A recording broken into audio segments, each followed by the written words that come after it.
Saya Cynthia Rompas masih menemani Anda di Kompas Malam. Saudara menjawab soal isu bintang Argentina, Lionel Messi tidak ikut ke Indonesia. Ketua Umum PSSI Erick Thohir berkata berdoa agar Messi tetap ikut bersama rombongan ke Indonesia. Meskipun begitu, ia kembali mengingatkan bahwa jadwal FIFA Matchday ini merupakan timnas Indonesia melawan timnas Argentina, bukan Messi seorang. Erick meminta masyarakat untuk tidak lupa dengan laga timnas Indonesia kontra timnas Palestina yang juga bertujuan untuk menambah poin. Kita ini kan pertandingan tim nasional Indonesia dan tim nasional Argentina.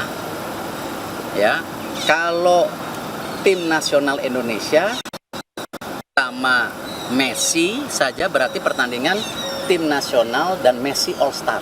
Beda. Ini FIFA Matchday. FIFA Matchday itu kita mencari poin.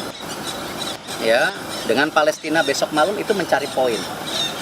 Nah, memang khususnya Argentina ini kita mencari poin, tetapi karena kelasnya cukup tinggi, ya kita persiapan mental.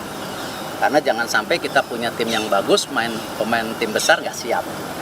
Sebetulnya kan Pak, masyarakat ini kan karena mencari sosok Messi-nya nih Pak. Karena ya, mereka turun dikit. Tetapi kan ini emang pertandingan Indonesia dan tim Argentina. Jadi kembali saya berdoa Messi-nya terbang, saya berdoa Messi-nya mendarat, saya berdoa Messi-nya bermain. Kan itu yang saya bisa lakukan.